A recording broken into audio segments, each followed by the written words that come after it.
What if I told you that losing my family's $1 million business was the best thing that ever happened to me?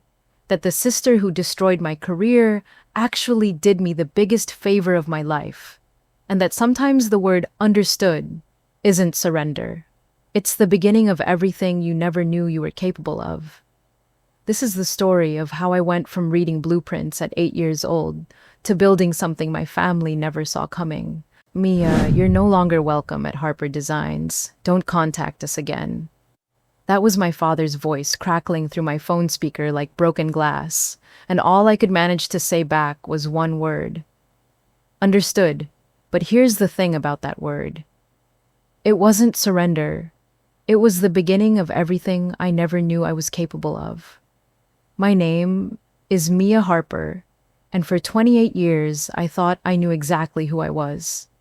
The eldest daughter of Robert and Linda Harper, the heir apparent to Harper Designs, and builds the construction company that had been our family's pride and joy for 3 decades. The girl who could read blueprints before she could properly read chapter books. I grew up in Dallas, Texas, where everything's supposed to be bigger and better. And for most of my life, our family business was exactly that. Bigger houses, better designs, always pushing the envelope. My dad, Robert, started Harper Designs when I was just a baby. Back then, it was him a pickup truck and a dream to build homes that would last generations. My mom, Linda, she was the backbone. While dad was out charming clients and sketching grand visions, mom kept the books balanced and the office running. She's the one who taught me that attention to detail isn't just important in construction, it's everything. I was 8 years old when I first remember sitting at the kitchen table, watching Dad spread out blueprints like treasure maps. The way his pencil moved across those pages, creating rooms and spaces where families would laugh, cry, and build their lives. It was magic to me. While other kids were playing with the dolls, I was asking Dad to explain load-bearing walls and foundation depths. "This little girl's going to run the whole company someday," he'd tell Mom, ruffling my hair. And I believed him. God, how I believed him. By high school, I was spending every summer at job sites learning the difference between drywall and sheetrock, understanding why you never cut corners on electrical work, and watching skilled craftsmen turn Dad's visions into reality. I wasn't just Robert Harper's daughter anymore. I was part of Harper Designs. College was never a question. It was always going to be business school with a focus on sustainable construction. Because while Dad built beautiful homes, I wanted to build beautiful homes that wouldn't destroy the planet. Solar panels, energy-efficient windows, sustainable materials. This was the future I saw for our family business. When I graduated with my business degree and my certification in green building practices, Dad threw me a party. To the future of Harper Designs, he toasted, raising his beer bottle toward the Texas sky. My daughter's going to take us places I never even dreamed of, and for 6 years it felt like we were getting there. I brought in LEED certifications, sustainable material partnerships, and clients who specifically sought us out because we could build their dream homes while keeping their carbon footprint minimal. Our revenue grew by 30% in my first 3 years. Dad started calling me his secret weapon. But you know what they say about secrets. Eventually they have a way of coming out. The irony is almost funny now. The phone call that destroyed my world came right after I'd received one of the biggest honors of my career. The Texas Sustainable Building Council had just awarded Harper Designs their Innovation in Green Construction Award. I was sitting in my favorite coffee shop downtown, still buzzing from the ceremony, scrolling through congratulatory texts and LinkedIn notifications. The latte in front of me was still steaming. I'd ordered it as a little celebration, a vanilla oat milk latte with an extra shot because I felt like I deserved to be a little extra that day. The late afternoon sun was streaming through the coffee shop windows, casting everything in this golden, dreamy light. I was thinking about calling Dad to see if he wanted to grab dinner and celebrate. That's when my phone rang. I saw Dad on the caller ID, and my heart did this little happy skip. This was it. The moment he'd tell me how proud he was, how this award proved that my vision for the company's future was the right one.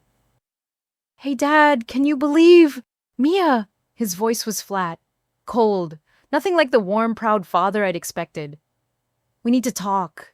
The coffee shop noise, the espresso machine hissing people, chatting chairs scraping against the floor. It all seemed to fade into background static. Okay, I said slowly. Should I come to the office or...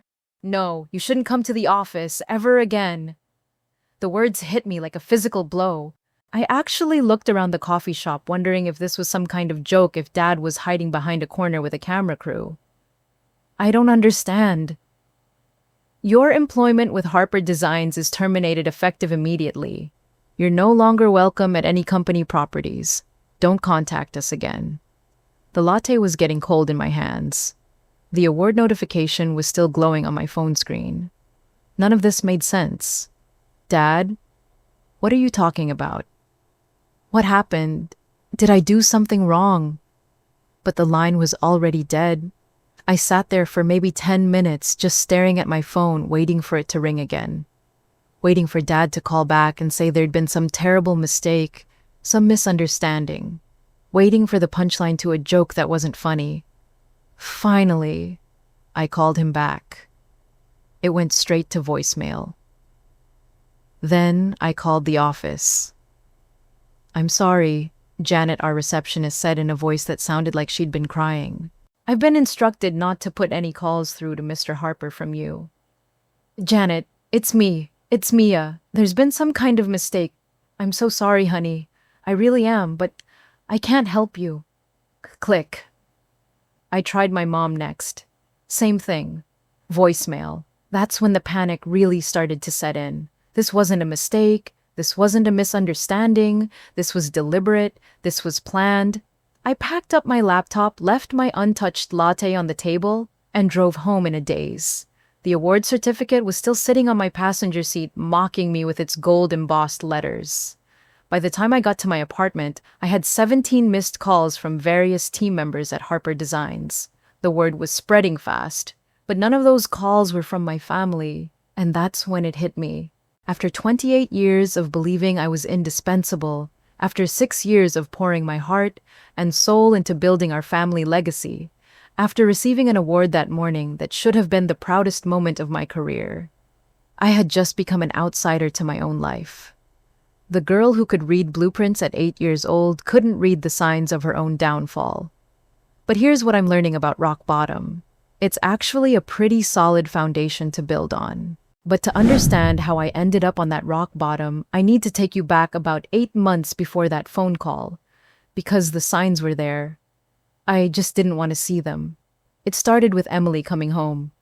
My younger sister had always been the wild card in our family. While I was the responsible one, the one who stayed close to home and followed the family plan, Emily was the free spirit.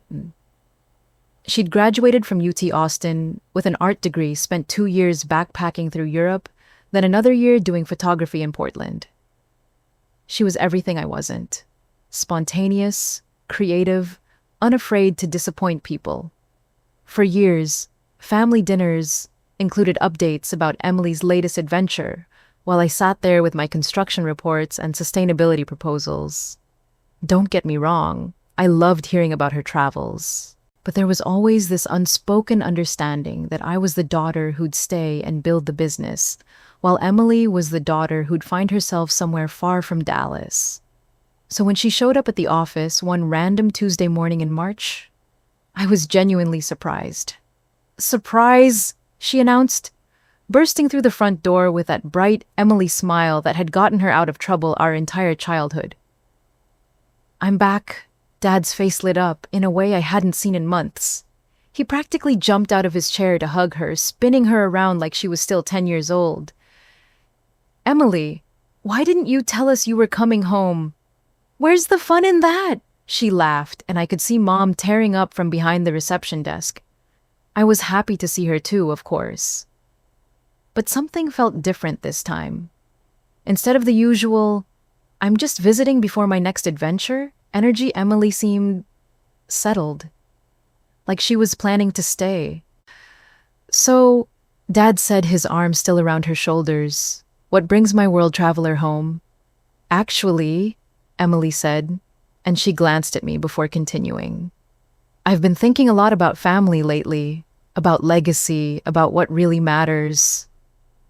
The way she said it sent a little chill down my spine, but I pushed the feeling aside.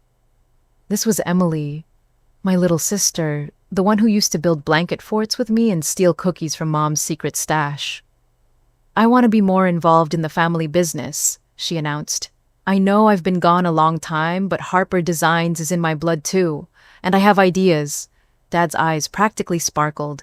Ideas, marketing ideas, brand development, ways to reach new demographics. The construction industry is changing, and I think we could be ahead of the curve. I should have been thrilled. Having Emily involved meant I'd finally have family support for some of the changes I'd been pushing for. But instead, I felt this weird knot in my stomach. That's amazing, Em, I said, forcing enthusiasm into my voice. I'd love to hear your ideas. We could set up a meeting and… Actually, Dad interrupted. Why don't you start by shadowing me for a few weeks? Get a feel for how things work around here. Shadowing him. The same way I'd started when I was 18, except Emily was 26 and had never shown any interest in construction before, last Tuesday. Over the next few weeks, Emily was everywhere. She sat in on client meetings, asked questions about project timelines, and somehow managed to charm everyone from our office manager to our most demanding contractors. Dad started including her in conversations that used to be just between us, but it was subtle at first. So subtle that I convinced myself I was being paranoid. Then, Vincent Lee showed up. I first heard about Vincent from Janet, our receptionist, who mentioned in passing that Dad had a meeting with some business consultant I'd never heard of. Business consultant, I asked, looking up from the permit applications I was reviewing. What kind of business consultant? Something about operational efficiency, Janet said with a shrug. He's been here 3 times this week. 3 times this week, and this was the first I was hearing about it. I found Dad in his office that afternoon, poring over spreadsheets with a man I didn't recognize. Asian American, probably mid-40s, expensive suit, the kind of polished confidence that screamed MBA. Dad, I knocked on the doorframe. Sorry to interrupt, but I wanted to discuss the Johnson project timeline with you. Oh, Mia. Dad looked up, and there was something almost guilty in his expression. This is Vincent Lee. Vincent, my daughter, Mia. Vincent stood and extended his hand with a smile that didn't reach his eyes. Mia, I've heard so much about you. Your father speaks very highly of your work here. Thank you, I said, shaking his hand while trying to read the spreadsheets on Dad's desk upside down. Are you helping us with something specific? Vincent's an operational consultant, Dad said quickly. He's helping us look at ways to streamline our processes, maximize efficiency. Efficiency is great, I said carefully. But I thought we were doing pretty well on that front already. Our project completion times are 15% faster than industry standard. And our client satisfaction scores are… Oh, absolutely, Vincent interrupted smoothly. Your father's built an impressive operation here. We're just exploring some opportunities for growth. Growth. That was my department. Sustainable growth through green building practices, LEED certifications, and partnerships with environmentally conscious developers. Growth I'd been planning and implementing for years. What kind of growth opportunities? I asked. Dad and Vincent exchanged a look that made my stomach clench. We're still in the early stages of discussion, Dad said. Nothing concrete yet, but I could see the concrete proposals right there on his desk. Market analysis reports, demographic studies, financial projections. This wasn't early stage anything. As I left Dad's office, I caught a glimpse of Emily's car in the parking lot. She was sitting inside, talking animatedly on the phone. When she saw me looking, she quickly ended the call and waved cheerfully. The knot in my stomach tightened. Over the next month, things started changing in ways that were impossible to ignore. The Morrison project, which was supposed to showcase our new solar roofing system, suddenly had budget constraints that required us to use traditional materials. The green certification I'd been working toward for the Wilson House got postponed indefinitely. 3 different sustainable material vendors I'd cultivated relationships with called to say, Harper Designs, was no longer interested in their services. When I asked Dad about it, he'd give me vague answers about reassessing priorities and market demands. But it was the meeting that broke everything wide open. I was coming back from a site visit on a Thursday afternoon when I heard voices in the conference room. The door was closed, which was unusual. We'd always had an open-door policy at Harper Designs. But I could hear Dad's voice, Emily's laugh, and another voice I now recognized as Vincent's. I was about to knock when I heard my name. "Mia's done good work," Vincent was saying, "but her focus on sustainability might be limiting your growth potential. The luxury market isn't primarily driven by green considerations." "I know, she means well," Emily's voice chimed in, "but she's so focused on the environmental stuff that I think she's missing bigger opportunities." I froze outside that door, my hand halfway to the handle. "The solar roof project alone is costing us 30% more than traditional materials," Vincent continued, "and the LEED certification process adds weeks to every timeline. In today's market, speed and luxury are what clients want." "Emily's shown me some market research," Dad said, and his voice sounded different, more businesslike than I'd ever heard him speak about me. "Young professionals want move-in-ready luxury homes, not construction delays for environmental certifications. Most of them don't understand anyway." "Exactly," Emily said, and I could practically hear her nodding enthusiastically. "We could be building these gorgeous high-end homes that sell immediately instead of these eco-friendly projects that take forever and cost more." My hand dropped to my side. I stood there in the hallway, listening to my family, and a complete stranger discuss dismantling everything I'd built, like it was a failed experiment. "What about the awards?" Dad asked. "The recognition Mia's brought to the company." "Awards don't pay the bills," Vincent said smoothly. "And they certainly don't scale a business. You could win every green building award in Texas and still be operating at a fraction of your potential revenue." "Plus," Emily added, and her voice had this edge to it I'd never heard before, "I think clients would respond really well to a fresh face leading the marketing and client relations. Someone who understands luxury as a lifestyle, not just sustainable building practices." The conference room went quiet for a moment. Then Dad spoke, and his words cut through me like a blade. "Maybe it's time for Harper Designs to evolve." I backed away from that door like it was on fire. My hands were shaking as I walked to my office, closed the door, and sat down at my desk. Everything I'd worked for, everything I'd built, everything I thought was our shared vision for the company. It was all being discussed like a problem that needed solving. And the solution, apparently, was me stepping aside. I tried to focus on work for the rest of the afternoon, but I kept replaying that conversation. Emily talking about me like I was an obstacle. Vincent reducing 6 years of my work to budget constraints and market limitations. Dad asking about awards like they were consolation prizes instead of recognition for innovation. When the conference room door finally opened and I heard them saying their goodbyes, I pretended to be absorbed in blueprints. Emily knocked on my door a few minutes later. "Hey, sis," she said, that same bright smile I'd grown up loving. "Want to grab dinner tonight? I feel like we haven't had sister time in forever." "Oh," I looked up at her, standing in my doorway. My little sister, who'd just spent an hour explaining to our father why my work was holding back the company, and I realized I didn't know her at all. "Sorry," I said, my voice surprisingly steady. "I have a lot of work to catch up on." "Oh, come on, work. We'll still be here tomorrow." "Will it?" I wanted to ask. But instead, I just smiled and said, "Rain check."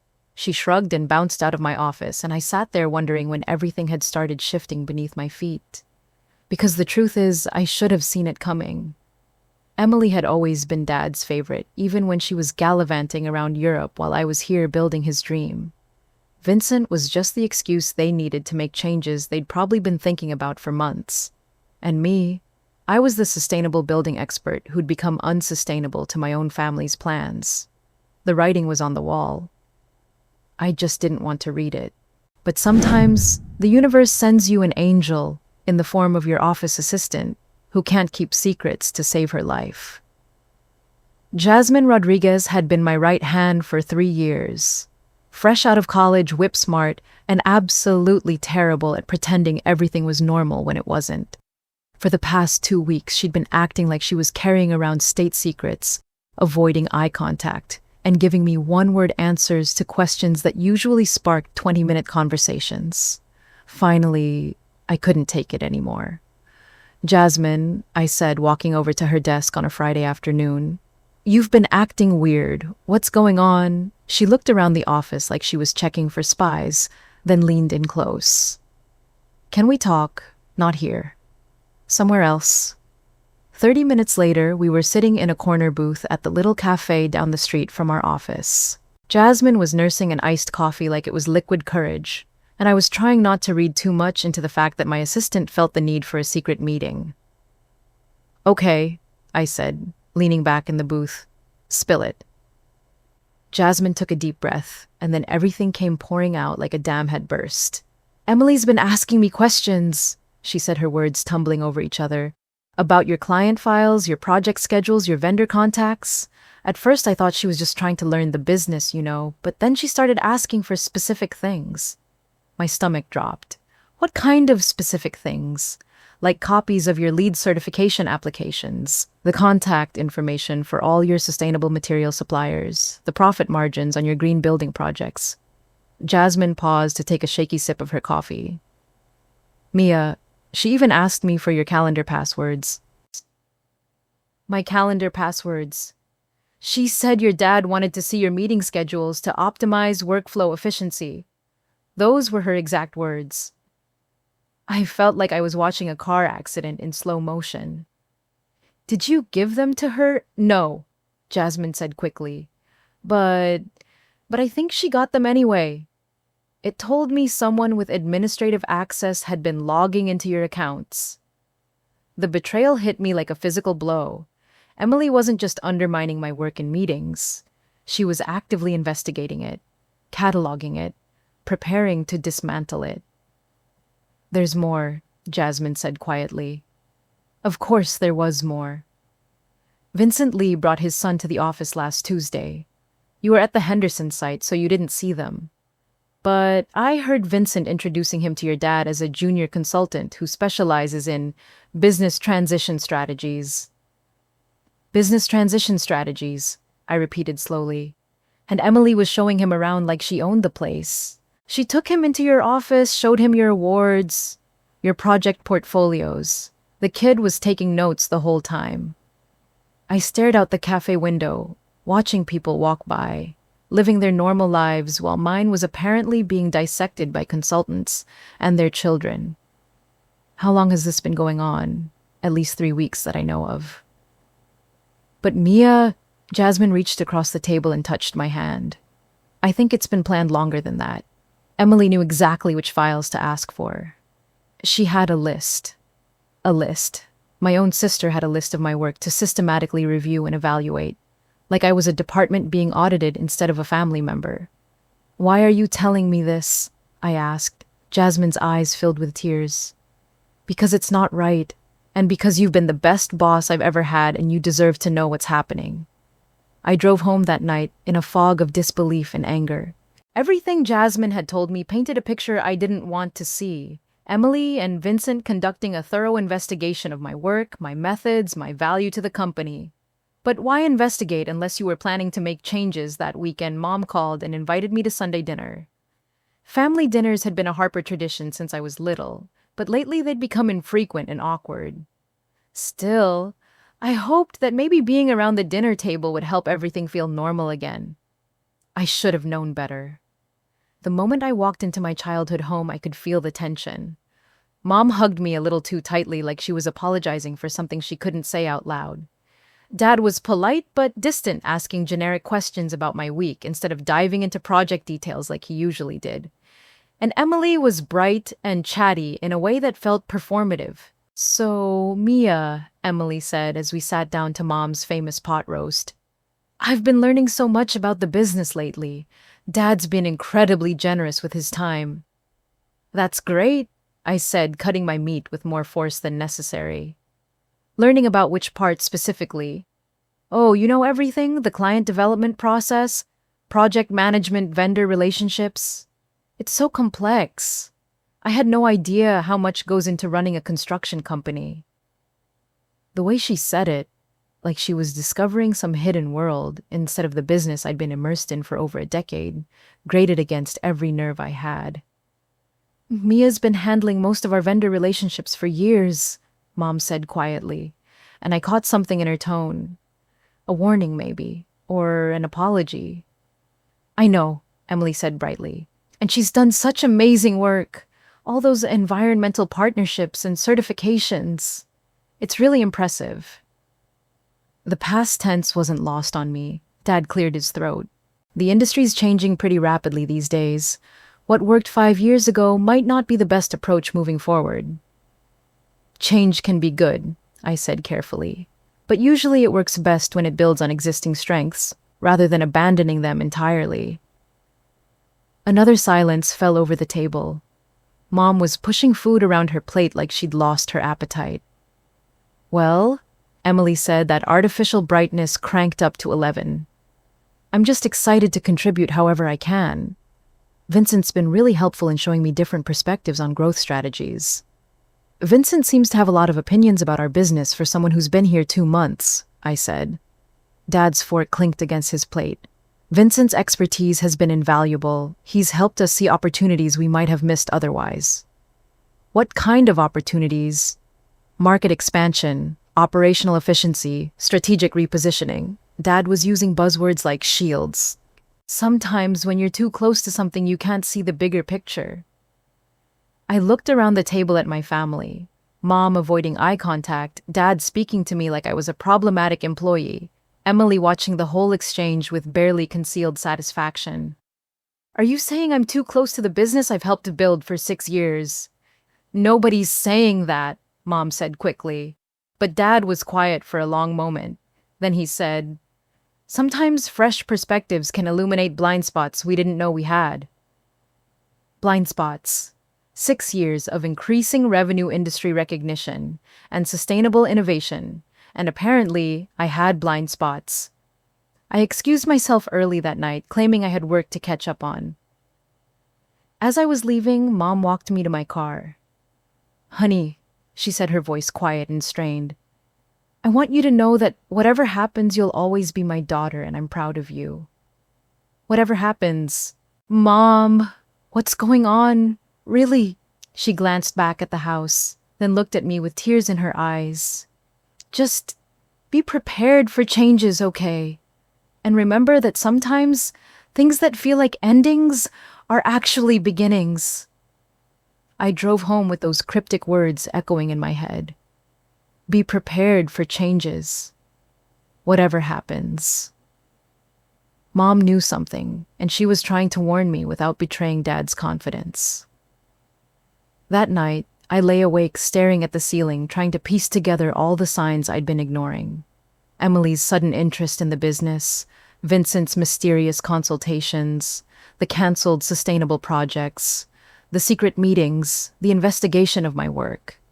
It all pointed to one conclusion. I didn't want to face they were planning to push me out. But even knowing that I wasn't prepared for how it would actually happen, the following Monday started like any other day. I got to the office at 7:30, stopped by the coffee machine, and tried to log into my computer to review the day's agenda. Invalid password, the screen informed me. That was weird. I tried again, typing more carefully. Same message. I tried logging into my email from my phone. Account access restricted. A cold dread started building in my chest. I walked over to Jasmine's desk, but she wasn't in yet. I tried calling the IT department, but the phone rang and rang with no answer. That's when I noticed Vincent's car in the parking lot. At 7:45 in the morning, I walked toward Dad's office, my heart pounding, and found the door closed. I could hear voices inside, Dad's, Vincent's, and Emily's. I knocked. Come in, Dad called. I opened the door to find the 3 of them sitting around Dad's desk with papers spread between them. They all looked up at me with expressions I couldn't quite read. Morning, I said, trying to keep my voice steady. I'm having some technical issues with my accounts, and I think there might be a problem with my computer passwords. Vincent and Emily exchanged a look. Mia, Dad said, and his voice had that same flat tone from the Sunday dinner conversation. Sit down, we need to talk. I remained standing. About my computer access, about your future with Harper Designs. The words hung in the air like smoke from a fire I could suddenly smell. We've been conducting a comprehensive review of our operations, Vincent said smoothly, and we've identified some strategic adjustments that need to be made. Strategic adjustments. Corporate speak for, you're fired. What kind of adjustments? I asked, though I already knew. Emily leaned forward, and for the first time since she'd been back, her mask slipped. There was something almost eager in her expression.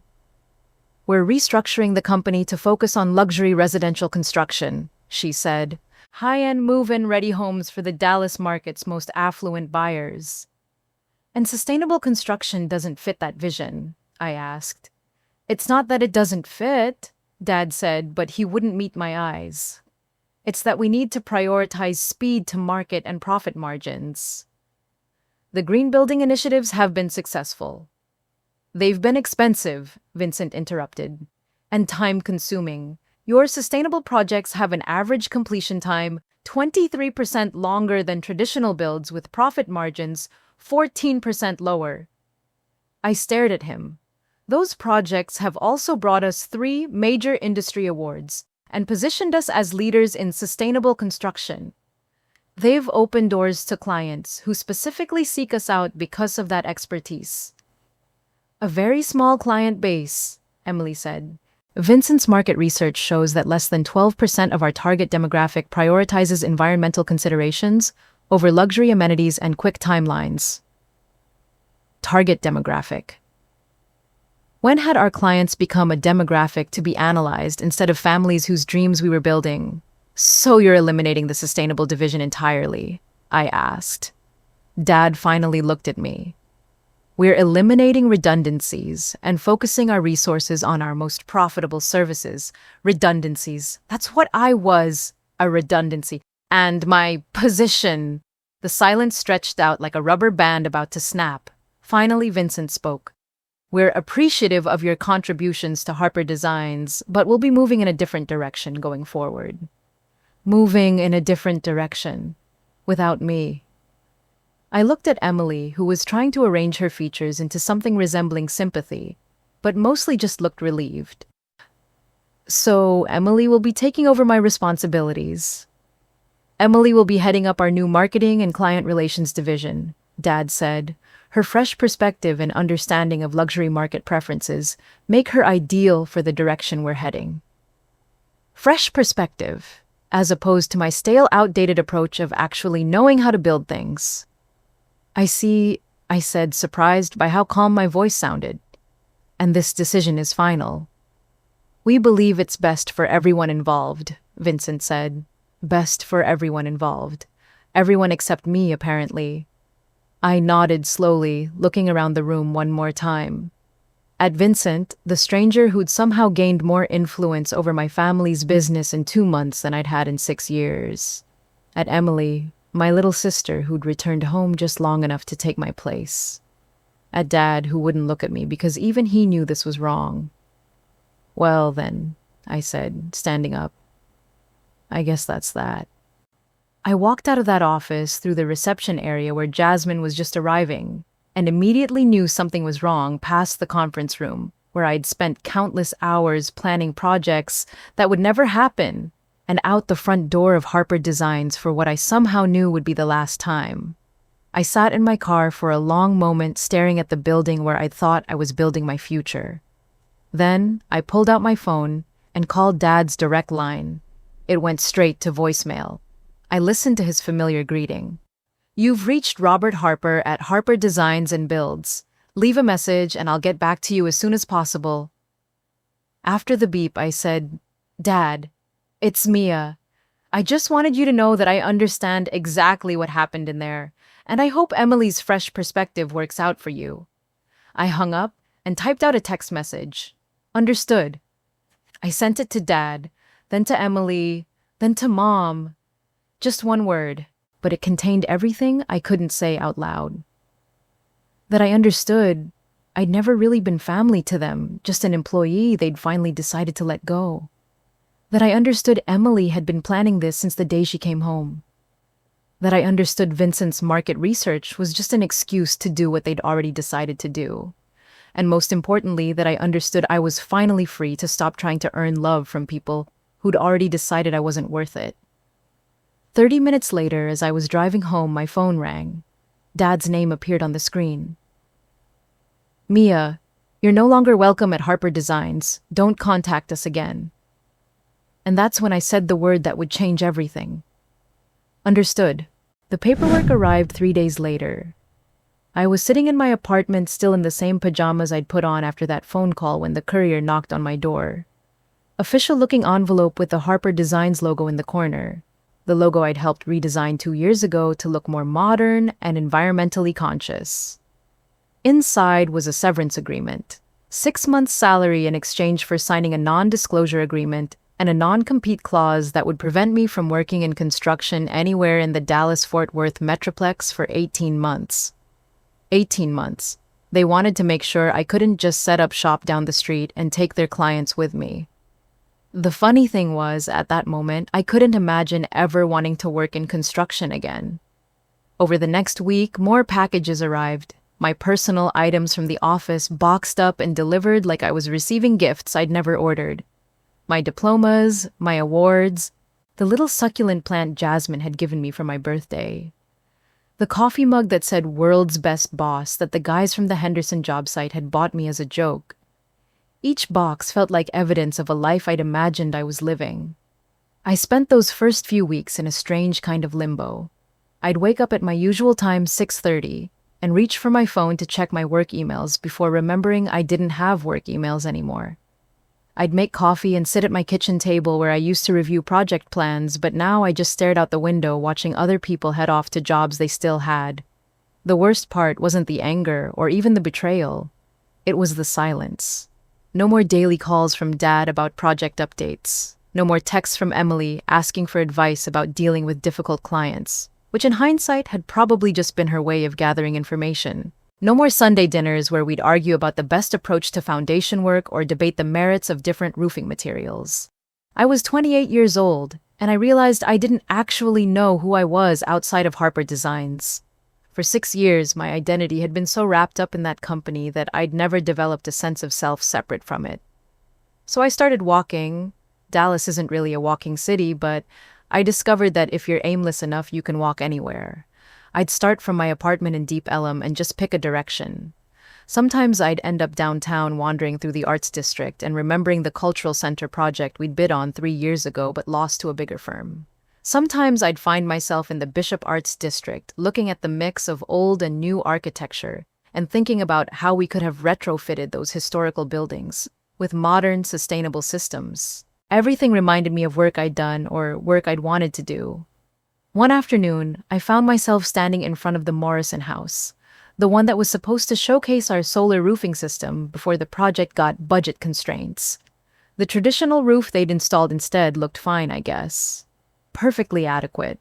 But I could see exactly where the solar panels would have gone, how the energy-efficient windows I'd spec'd would have transformed the whole aesthetic, how the native plant landscaping would have complemented the sustainable design elements. I stood there for probably 20 minutes imagining the house it could have been before the current owners came out and asked if I was okay. I told them I was fine and walked away, but I wasn't fine. I was mourning a building that had never been built. The hardest walk was the one that took me past the Harper family home. I didn't plan it. I was just wandering through the old neighborhood where I'd grown up, and suddenly there it was. Mom's garden was in full bloom. The house looked exactly the same as always, and Emily's car was in the driveway. I thought about knocking on the door. I thought about demanding an explanation, or at least trying to talk to Mom, who'd seemed as uncomfortable with the whole situation as I was. But then I remembered the way Dad's voice had sounded on that phone call. Cold, final, like I was a stranger who'd been bothering his family. So I just stood there on the sidewalk looking at the house where I'd grown up believing I was part of something permanent and important, and tried to figure out how I'd misunderstood everything so completely. A month into my unemployment, I was starting to panic about money. The severance would last 6 months, but after that, I'd need a job. The problem was the non-compete clause eliminated most of my options in Dallas, and I wasn't ready to leave the only city I'd ever called home. I was browsing job listings on my laptop, trying to figure out if my project management skills would translate to something outside construction when my phone rang. Grace Crawford appeared on the screen, and I almost didn't answer. Grace was a project coordinator I'd worked with on several municipal projects over the years. Smart, passionate about affordable housing, and definitely still connected to the Dallas construction scene. The last thing I needed was someone from my professional past asking awkward questions about why I'd left Harper Designs. But I answered anyway. Mia. Grace's voice was warm and excited. I'm so glad I caught you. I have something I think you're going to love. Hey, Grace, I said, trying to match her enthusiasm. What's up?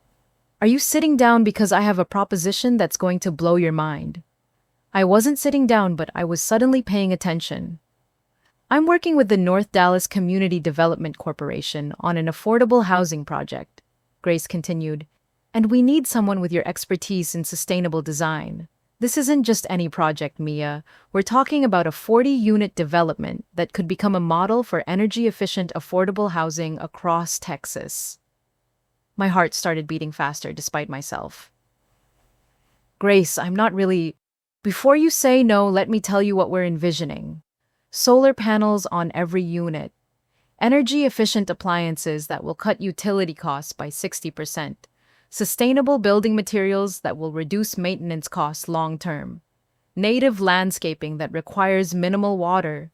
This project could change lives, Mia. It sounded incredible. It sounded like everything I'd wanted to build at Harper Designs, but on a scale that could actually impact people who needed it most. It sounds amazing, I said carefully, but I'm dealing with some non-compete issues right now. Non-compete, Grace's voice sharpened. What happened at Harper Designs? I'd been dreading this question for weeks. How do you explain that your own family decided you were expendable without sounding bitter or unprofessional? We had some differences in vision about the company's direction, I said finally. They decided to focus more on luxury residential, and I decided to explore other opportunities.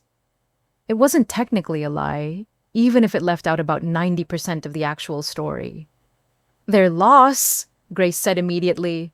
Seriously, Mia, you're one of the most innovative, sustainable designers I know.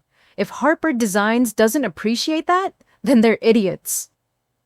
I felt tears prick my eyes at the unexpected validation. The non-compete is the real issue, I said. I can't work on construction projects in the Dallas area for 18 months. Grace said, and I could practically hear her thinking. What if you weren't working on construction? What if you were consulting on design and sustainability planning? What's the difference? Consulting isn't construction. You'd be providing expertise and recommendations, but you wouldn't be managing actual building projects. And this is affordable housing, not luxury residential. Completely different market segment. I felt a flicker of hope for the first time in weeks. Tell me more about the project. 40 units of mixed-income housing in the Cedar Crest area. We want each unit to be net zero energy consumption, with shared community spaces that promote both sustainability and neighborhood building. Garden plots, composting systems, maybe even a small community solar farm. It sounded like a dream project, the kind of work that could actually make a difference in people's lives instead of just making rich people's houses slightly more impressive. What's the timeline? We're still in the planning phase. The City Council approved the project last month, but we need detailed sustainability plans and cost projections before we can move forward with construction. That's where you'd come in. Grace, I said slowly, I need to be completely honest with you. I've never worked on affordable housing. All my experience is in residential and some commercial projects. And that's exactly why we need you, Grace said. Most affordable housing gets built with whatever's cheapest and fastest. We want to prove that sustainable design doesn't have to be a luxury. We want to show that energy-efficient homes can be affordable homes. I walked over to my window and looked out at the Dallas skyline. Somewhere out there, Emily was probably sitting in my old office planning luxury homes for people who already had everything they needed. And here was Grace offering me a chance to build homes for people who actually needed them. What would the consulting role look like exactly? Design consultation, sustainability planning, vendor research, maybe some project oversight during the construction phase. You'd be working directly with the development team and the city planners. It's contract work, so you'd have flexibility, but it could easily turn into something more long-term if things go well. Contract work. Not employment, so maybe not covered by the non-compete.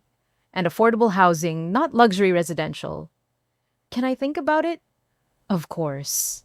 But Mia, I really hope you'll say yes. This project needs someone who understands that sustainable building isn't just about being environmentally responsible. It's about creating homes that are healthier and more affordable for the people who live in them. After I hung up, I sat in my apartment for a long time staring at Grace's contact information on my phone. For the first time since that terrible phone call from Dad, I felt something other than grief and confusion. I felt possibility. Maybe getting pushed out of Harper Designs wasn't the end of my career in sustainable construction. Maybe it was the beginning of something better, something that actually mattered. But first, I needed to figure out if accepting Grace's offer would violate my non-compete agreement, and that meant I needed to call a lawyer. As I scrolled through my contacts, looking for legal advice, I realized something important. For the first time in a month, I was thinking about the future, instead of mourning the past. It felt like the first breath I'd taken in weeks. The lawyer's name was Rebecca Chen, and she had the kind of no-nonsense energy that made me feel instantly more confident about my situation. Non-compete clauses are tricky, she said, reviewing the severance agreement I'd brought to her office. But they have to be reasonable in scope, duration, and geographic area to be enforceable. 18 months seems pretty reasonable, I said. For a direct competitor maybe, but you're talking about consulting on affordable housing design. That's a completely different market segment from luxury residential construction. Rebecca looked up from the papers. Plus, consulting isn't the same as employment. You'd be providing expertise, not directly competing for the same clients. So, you think I'm in the clear? I think the non-compete clause is overly broad and probably unenforceable as written. But, to be safe, I'd recommend structuring your consulting work carefully. Focus on affordable housing, community development, maybe some municipal projects. Stay away from luxury residential for now. I left Rebecca's office feeling lighter than I had in weeks. For the first time since that awful phone call, I had a plan. That evening, I called Grace back. "I'm in," I said before she could even finish saying hello. "Really, Mia, that's fantastic. When can you start? How about Monday?" Over the weekend, I threw myself into setting up what would become Verde Horizon Consulting. The name came to me while I was researching business registration requirements. Verde for Green Horizon, for the future we were building toward. It felt right. It felt like me, but a version of me that wasn't defined by someone else's family business. I registered the business name online, set up a basic website using one of those DIY platforms, and spent Sunday afternoon converting my spare bedroom into a home office. It wasn't much. A desk from IKEA, a corkboard for pinning up project plans, and the awards I'd brought home from Harper Designs, now hanging on the wall as reminders of what I was capable of. But it was mine. Monday morning, I had my first official meeting as an independent consultant.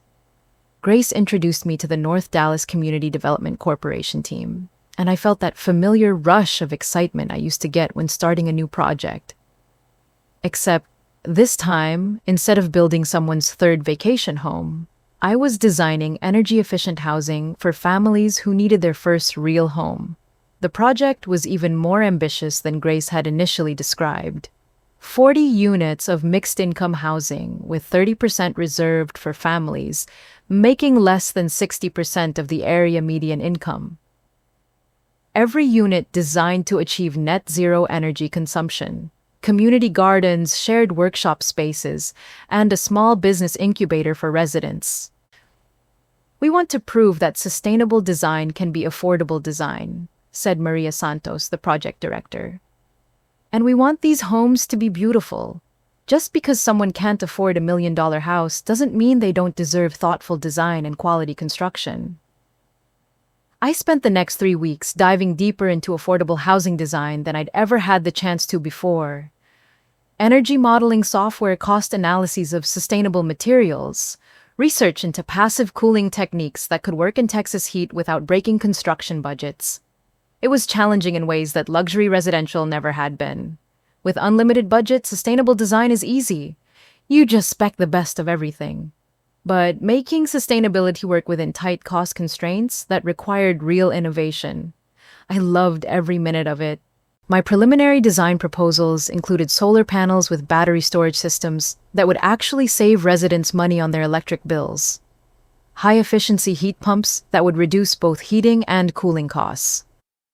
LED lighting throughout low-flow water fixtures and energy-efficient appliances in every unit. But the real innovation was in the passive design elements. Strategic window placement that would minimize heat gain in summer while maximizing natural light. Native Texas landscaping that would require minimal irrigation. Community composting systems that would reduce waste disposal costs for the entire development. When I presented my initial findings to the development board, I felt more nervous than I had in years. This wasn't my dad's approval I was seeking. This was a room full of community advocates, city planners, and affordable housing experts who would know immediately if my proposals were realistic or just wishful thinking. The energy modeling shows that residents in these units would save an average of $800 per year on utility costs, compared to conventional construction. I said, clicking through my presentation slides. Over a 30-year mortgage, that's enough savings to effectively reduce the total cost of homeownership by 12%. Maria leaned forward. Walk me through the numbers on the solar systems. I'd been hoping someone would ask. Instead of individual rooftop systems, I'm proposing a community solar garden that would serve all 40 units. The shared infrastructure reduces installation costs by about 30%, and the larger scale allows us to negotiate better rates with both equipment suppliers and installers. What about maintenance? Asked David Rodriguez, the city planning representative. The community solar model includes a maintenance contract with the installation company. Residents would pay a small monthly fee, about $15 per unit, for system monitoring and upkeep. Still results in net savings of over $60 per month on average. The room was quiet for a moment, and I started to worry that I'd made some obvious mistake in my calculations. Then Maria smiled. "This is exactly what we need," she said. "This isn't just affordable housing. This is smart housing. Housing that makes families' lives better, not just provides them with shelter." David nodded enthusiastically. "The city council is going to love this. We've been looking for a model project that proves sustainable design can work in the affordable housing sector." After the meeting, Grace pulled me aside. "Mia, that presentation was incredible. I've never seen a sustainable design proposal that was so thoroughly grounded in real-world cost considerations." "Thanks," I said, and I realized I was grinning like an idiot. It's different from what I used to do, but I think I'm getting the hang of it. Different how? At Harper Designs, sustainable features were premium add-ons, things we could charge extra for because clients wanted to feel good about their environmental impact. But this is sustainability as cost savings, environmental responsibility that actually improves people's financial situations. Grace nodded. That's the future of green building right there, when sustainable design makes economic sense for everyone, not just people who can afford to pay extra for their principles. That week, Maria called with another opportunity. The East Dallas Arts Collective was planning a new community center and needed consulting on energy-efficient design. "It's not a huge budget," she warned me, "but it's another chance to prove that sustainable design can work for community organizations." The Art Center project was smaller than the housing development, but in some ways, more creative. The building would house artist studios, a small performance space, and community meeting rooms. The challenge was creating spaces that were energy efficient, but also flexible enough to serve multiple purposes. I proposed a passive cooling system using high ceilings and strategically placed windows to create natural airflow. Solar screens on the south-facing windows would reduce heat gain while still allowing natural light for the artist's studios. Reclaimed wood flooring and locally sourced stone for accent walls would reduce material costs while creating a warm, welcoming atmosphere. The real innovation was in the lighting design. Instead of standard fluorescent fixtures, I spec'd adjustable LED track lighting that could be reconfigured for different events. Gallery lighting for art shows, warm ambient lighting for community meetings, bright task lighting for artist workspaces. When I presented the design to the Arts Collective Board, I found myself talking about sustainability in ways I never had before. Energy efficiency isn't just about saving money, I said. It's about creating spaces that are comfortable and healthy for the people who use them. Natural light and good ventilation don't just reduce your electric bill. They make the building a place where people actually want to spend time. The board president, an older woman named Catherine, who'd been a potter for 40 years, nodded thoughtfully. "We've been in spaces that felt sterile and unwelcoming even when they were brand new," she said. "What you're describing sounds like a building with soul." That's when I realized what I'd been missing at Harper Designs. We'd been so focused on impressive features and luxury amenities that we'd forgotten about creating spaces with soul.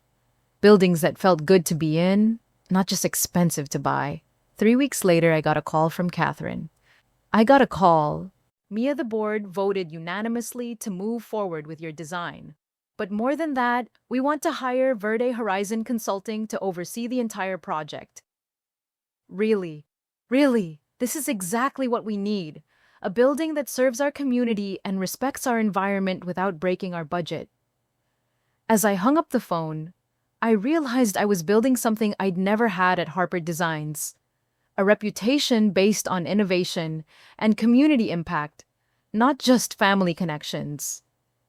But then just as I was starting to feel like I'd found my footing, the past came knocking. I was working late one Thursday evening reviewing material specifications for the Arts Center project when my phone buzzed with a text message. Emily Harper appeared on the screen. I hadn't heard from any member of my family since the day I'd texted understood to all of them. For a moment, I considered just deleting the message without reading it. But curiosity won out. "Hey Mia, I know you probably don't want to hear from me, but I wanted you to know that I'm sorry.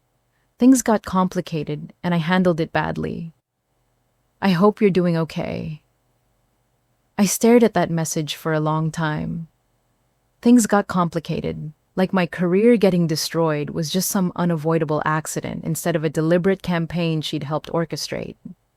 I typed and deleted about 6 different responses, everything from "go to hell" to "apology accepted" to a detailed explanation of exactly how her betrayal had affected me. Finally, I just put the phone down without responding, but I couldn't stop thinking about it. Emily was sorry. Sorry for what exactly? Sorry for investigating my work behind my back. Sorry for undermining my projects and meetings with Vincent. Sorry for taking my place in the family business. Or just sorry that she felt bad about it. And the bigger question, did it matter? 3 months ago, an apology from Emily might have meant everything to me. The possibility of reconciliation, of being welcomed back into the family, of returning to the life I thought I wanted. But sitting in my home office, surrounded by plans for affordable housing and community centers, I realized that Emily's apology felt almost irrelevant. Not because I wasn't hurt. I was still deeply hurt. But because I was building something better than what I'd lost. At Harper Designs, I'd been trying to force sustainable design into a business model that fundamentally didn't value it. Here with Verde Horizon Consulting, sustainability wasn't an add-on or a marketing angle. It was the foundation of everything I did. I looked at my phone again. Emily's message was still there waiting for a response. Instead of answering, I opened my laptop and got back to work on the Arts Center specifications. There were families waiting for affordable housing and artists who needed workspace. People whose lives could be improved by thoughtful, sustainable design. Emily could wait. But deep down, I knew that text message had stirred up feelings I thought I'd resolved, and I wasn't sure what I was going to do about that. 6 months later, I found myself sitting in the same hotel ballroom where I'd received that first Sustainable Design Award, the one that had arrived on the same day my world fell apart. But this time, I wasn't representing Harper Designs. I was there as Mia Harper, founder of Verde Horizon Consulting, and I was nominated for Best Renovation Project for the East Dallas Arts Center. The irony wasn't lost on me. A year ago, I would have been at this awards ceremony as the Sustainable Design Specialist for my family's company, hoping for recognition that might finally prove my worth to Dad and Emily. Now, I was here representing work that had nothing to do with proving myself to anyone else. The winner of this year's Best Renovation Project Award, the presenter announced, is Verde Horizon Consulting for the East Dallas Arts Center renovation. I almost didn't believe it at first. I sat there for a moment, feeling that familiar disconnect between what I was hearing and what seemed possible. Then Grace, who was sitting next to me, started laughing and pushing me toward the stage. "Go," she whispered.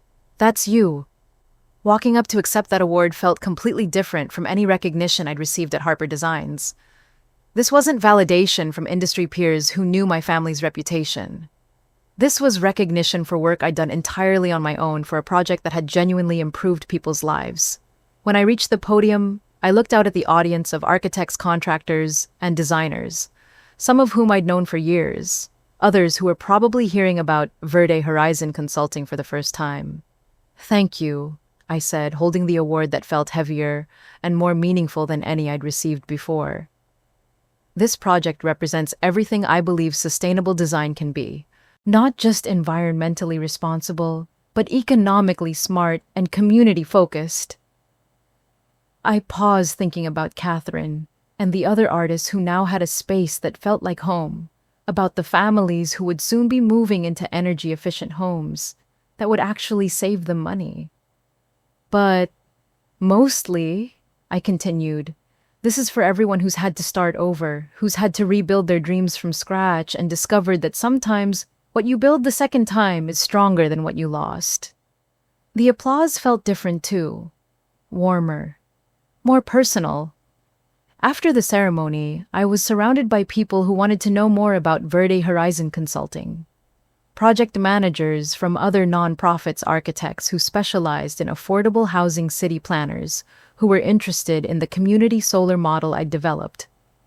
"Your approach to cost-effective sustainability is exactly what the industry needs," said Jennifer Walsh, a project manager from Austin. "We've got 3 affordable housing developments in the pipeline that could benefit from your expertise. I'm putting together a consortium of firms focused on sustainable community development," said another man, whose business card identified him as David Kim from Greenspace Collaborative. "Would you be interested in joining?" 6 months ago, I would have needed Dad's approval to even consider these opportunities. Now, I was building a network of collaborators who valued the same things I did. It was while I was exchanging contact information with a group of renewable energy specialists that I noticed the familiar figure across the room. Jasmine was there, wearing a dress I recognized from our shopping trips when she was still my assistant. She caught my eye and waved, then made her way through the crowd toward me. "Mia," she said, giving me a hug that felt genuinely warm. "Congratulations. I've been following Verde Horizon Consulting online, and your projects look amazing." "Thank you. It's been quite a journey." I looked around to see if anyone from Harper Designs was with her. "Are you here with—" "Oh no," Jasmine said quickly. "I'm here with my new job. I'm working for Crawford Sustainable Development now, Grace's company." That explained how Jasmine had ended up at an event focused on sustainable design. "How are things at Harper Designs?" I asked despite myself. Jasmine's expression grew complicated. "It's been challenging. The luxury-only pivot hasn't gone as smoothly as they expected." "What do you mean?" "Well, without your LEED certifications and sustainability partnerships, they've lost several major clients. The Morrison family canceled their second house project when they found out Harper Designs wasn't doing green building anymore, and there have been some permitting issues. Permitting issues. That was code for the kind of problems that happened when you tried to rush projects through, without proper environmental impact assessments." I probably shouldn't be telling you this, Jasmine continued, but they got fined by the city last month for not meeting energy efficiency requirements on a commercial project. $25,000 plus they had to redo a bunch of work. I felt a strange mix of vindication and sadness. Part of me was satisfied that Dad and Emily were discovering the consequences of abandoning sustainable practices, but mostly I just felt sorry for them. Vincent's contract ended 3 months ago, Jasmine added. Things have been pretty tense at the office since then. And Emily. Still there, still trying to focus on luxury marketing, but Jasmine glanced around to make sure no one was listening. I think she's realizing that marketing luxury homes is a lot harder when you can't offer the sustainable features that set you apart from every other high-end builder in Dallas. We were interrupted by Grace appearing at my elbow. Mia, sorry to interrupt, but there's someone I want you to meet. She paused when she saw Jasmine. Oh, hey, Jasmine, right? How are you liking working with us? I love it, Jasmine said enthusiastically. It's so different from traditional construction. Everyone actually cares about the environmental impact of what we're building. As Grace led me away to meet another potential collaborator, Jasmine called after me. Mia, I'm really glad things worked out for you. You deserve this. The rest of the evening was a blur of conversations about potential projects, exchanged business cards, and invitations to speak at conferences. By the time I got home, I had enough leads to keep Verde Horizon Consulting busy for the next year. But the conversation with Jasmine had stirred up thoughts about Harper Designs that I'd been trying to avoid. I found myself wondering how Dad was handling the permitting problems, whether Mom knew about the client cancellations, and what Emily was thinking now that the luxury-only strategy was proving more difficult than Vincent had promised. I was still thinking about it the next morning when my phone rang. Grace's name appeared on the screen. Mia, I have a situation, she said without preamble, and it might be awkward for you. Okay. Harper Designs contacted us about consulting on a project that's run into sustainability compliance issues. They need help with retrofitting a commercial building to meet city energy efficiency requirements, the permitting problem Jasmine had mentioned. Dad and Emily needed help fixing the mess they'd created by abandoning sustainable design practices. They specifically asked for you, Grace continued. Apparently, the client insisted on working with the designer who won the Arts Center award. I sat down heavily in my desk chair. After 6 months of building Verde Horizon Consulting, of proving that I could succeed without Harper Designs, my former company needed my expertise to solve problems they'd created by pushing me out. What did you tell them? I told them I'd ask you. It's your call, Mia. We can handle it without your involvement if you prefer. I thought about it for a long moment. Part of me wanted to refuse to let them figure out their own problems. But the larger part of me, the part that cared more about the work than personal grievances, knew that declining would be petty. I'll do it, I said, but on my terms. Verde Horizon Consulting gets full credit for the design work, and I want to deal directly with the client, not through Harper Designs. Done. 2 weeks later, I was back to working on a Harper Designs project, but this time as an outside consultant hired to fix their mistakes. It felt strangely satisfying. It was while I was at the project site reviewing the building systems that needed upgrading that I got another text from Emily.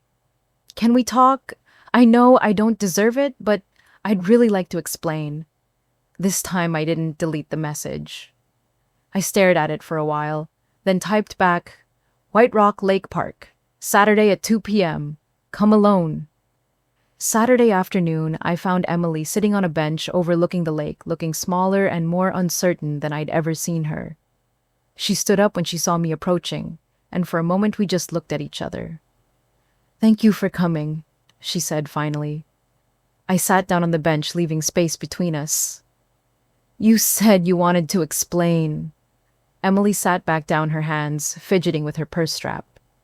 I was scared, she said, after a long pause. When I came back to Dallas, I was broke and had no idea what I wanted to do with my life. Dad offered me a chance to be part of the family business, but Vincent made it clear that there wasn't room for both of us. So you decided there wasn't room for me? I didn't decide anything at first. I was just trying to learn the business to find my place. But Vincent kept saying that the sustainable focus was holding the company back, that we needed to choose between environmental responsibility and profitability. I turned to look at her. And you believed him. I was 26 years old with an art degree and no business experience. Vincent had credentials, market research, financial projections. Dad was listening to him like he was some kind of oracle. Emily's voice cracked slightly. And you seemed so confident, so established. I thought if I could just prove myself valuable enough, there would be room for all of us. By undermining my work, by trying to carve out my own space, I thought if I could show Dad that luxury marketing was profitable, he'd expand the business instead of restructuring it. Emily pulled a tissue from her purse and wiped her eyes. I never intended for you to get pushed out entirely. I thought maybe we'd become co-directors with different focuses. I was stupid and naive, and I got caught up in Vincent's vision of rapid growth and market dominance. I felt a familiar ache in my chest. Not just hurt, but the complicated grief of losing someone you love to circumstances that should never have happened. Emily, you investigated my files. You got my passwords. You sat in meetings where they talked about eliminating my position and you said nothing. I know, she said quietly. I know how it looks. But by the time I realized what was actually happening, I was already in too deep. Vincent had convinced Dad that the company had to choose one direction or the other, and I was terrified that if I spoke up for you, I'd lose my chance to be part of the business. So you chose yourself over me? Emily nodded, tears streaming down her face now. I chose myself over you, and I've regretted it every single day since. We sat in silence for a while, watching families walk by with their dogs and children. Normal people living normal lives where sisters didn't destroy each other's careers over family businesses. How are things at Harper Designs now? I asked finally. Emily let out a bitter laugh. Awful. Turns out Vincent's market research was either wrong or deliberately misleading. The luxury-only strategy has been a disaster. We've lost 3 major clients, got fined by the city, and our reputation in the sustainable building community is basically destroyed. And Dad? Dad's barely speaking to me. He blames me for pushing the luxury focus, which is ironic since I was just following Vincent's recommendations. But Vincent's gone, so I'm the convenient target. I'm sorry, I said, and I was surprised to realize I meant it. You're sorry, Mia. I destroyed your career and you're apologizing to me.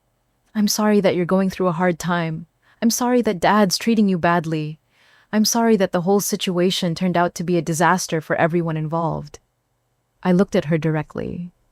But I'm not sorry that I got pushed out. Emily's eyebrows rose in surprise. Getting forced out of Harper Designs was the best thing that ever happened to my career. I continued. I'm doing work now that actually matters. I'm building homes for families who need them, designing spaces that improve people's lives, proving that sustainable construction can be affordable and beautiful. Verde Horizon Consulting, Emily said quietly. I've been following your work online. The Arts Center project is incredible. Thank you. I saw the awards ceremony coverage. You looked happy, really happy in a way I don't think I ever saw you at Harper Designs. She was right. At Harper Designs, I'd been fighting for every sustainable feature, justifying every environmental consideration, constantly trying to prove that green building was worth the investment. With Verde Horizon Consulting, sustainability was the foundation, not the add-on. I am happy, I said, happier than I've been in years. Emily nodded slowly. I'm glad. I know I have no right to be, but I'm glad you found something better. Emily, I need you to understand something. I forgive you for being young and scared and making bad choices. But I don't trust you, and I don't know if I ever will again. I understand. If you want to have a relationship going forward, it has to be different. I'm not your big sister who's going to fix your problems or give you career advice. I'm not going to pretend that what happened didn't happen or that we can just go back to how things were. I don't want to go back, Emily said quickly. I want to earn the right to a different kind of relationship. I know it might take years, and I know you might decide it's not worth it. But I want to try. I looked at my little sister, still beautiful, still fragile, but maybe finally starting to understand the weight of her choices. Okay, I said, we can try. As I drove home from the lake, I thought about that word again. Understood. The word that had ended one chapter of my life and begun another. When Dad called me that day to tell me I wasn't welcome at Harper Designs anymore, I'd said, understood, because I finally did understand. I understood that I'd been trying to build my worth on a foundation that was never solid.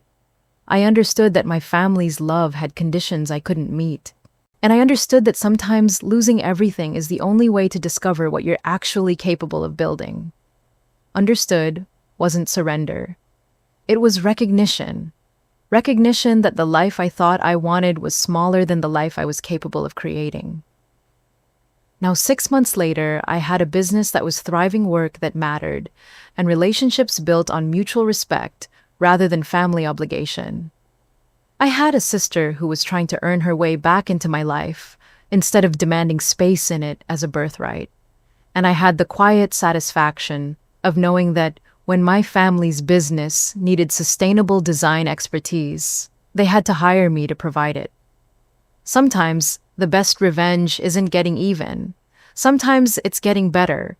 And sometimes understood is the first word of a story that's better than any you could have planned. Sometimes the biggest betrayals lead to the biggest breakthroughs. If you believe that your worth isn't determined by other people's approval, even family, hit that subscribe button. And let me know in the comments, have you ever had to rebuild your life from scratch? What did you discover about yourself in the process? I read every single comment, and your stories inspire the content I create. Thanks for listening, and I'll see you in the next one.